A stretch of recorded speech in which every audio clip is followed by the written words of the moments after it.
that what just happened is not appropriate, is not deserved, is not forward-thinking, and does not serve our community.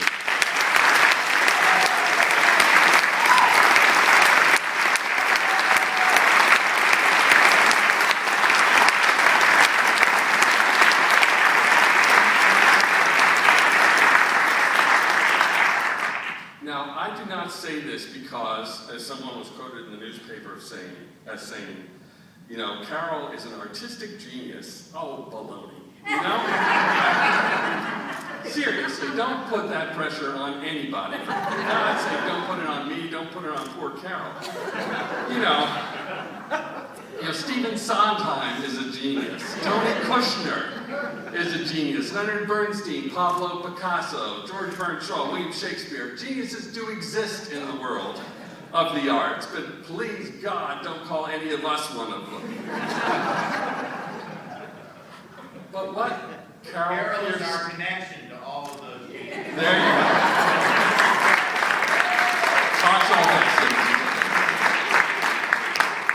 But what I think Carol is something equally impressive and far more necessary and essential to our community.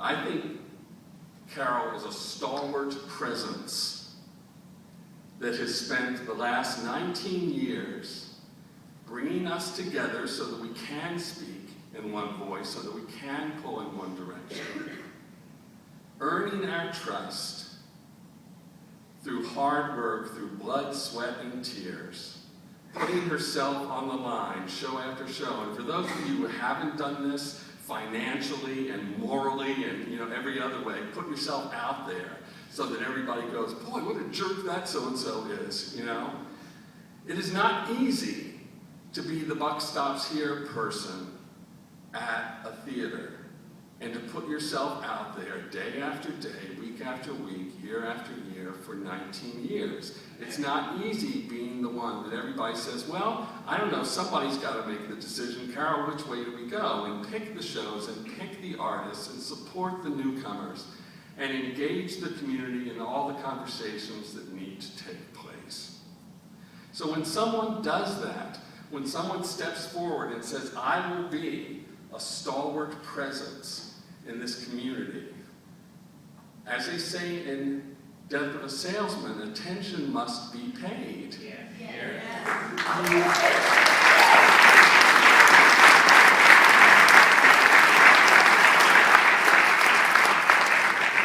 As Adrian Reeder wrote on his sign, you do not eat the fruit and throw away the peel, or whatever that other line from Death of a Salesman is.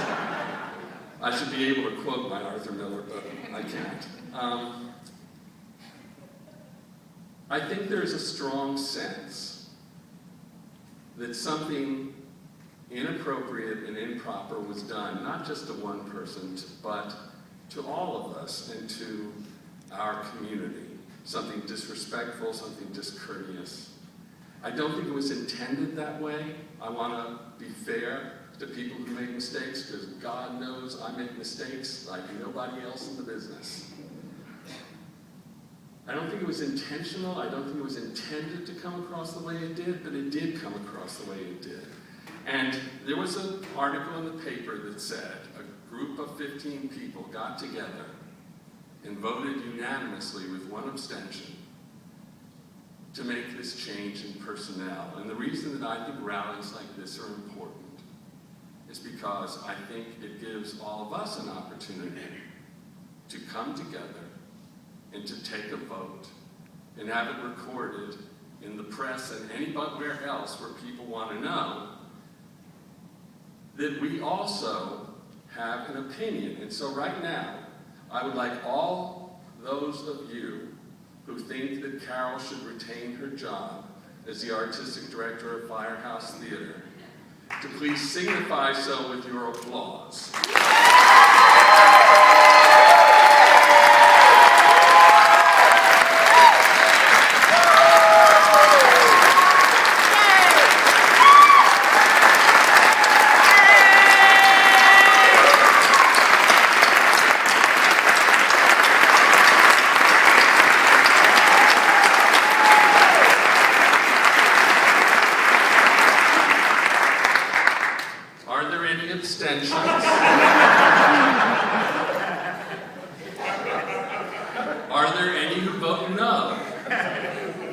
then let's call it unanimous.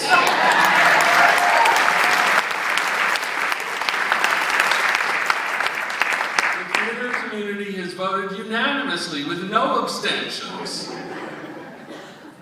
The reason I think this is important is because, well, I saw the sign the other day that some wonderful, well-meaning person, and I loved everybody who was there the other night, said, Carol is Firehouse Theatre. Well, she's not.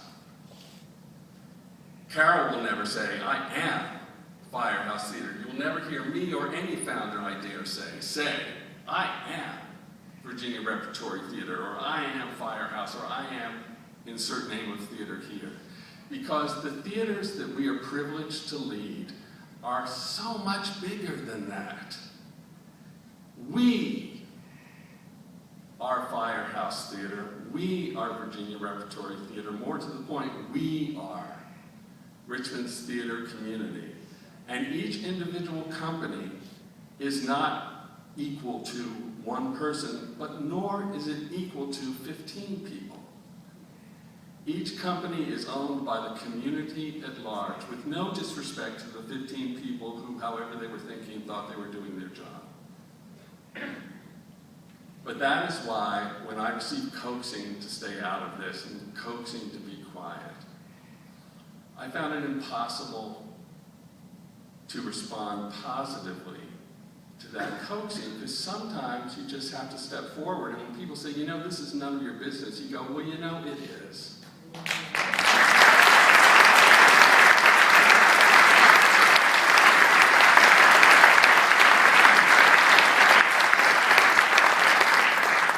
I've been privileged to work side by side with Carol for 19 years. And so you don't just kind of go, oh yeah, well that doesn't mean anything. It does mean something. You all have each been privileged to work with her in a similar capacity. So where we go from here is, I think, we just let the world know that we support Carol and that we support Firehouse Theatre. Not one or the other, but we support both. And we bring positive energy into this discussion. And we send our love and our hopes and our positive energy into the negotiating rooms. And we let the parties negotiate as the parties choose to negotiate.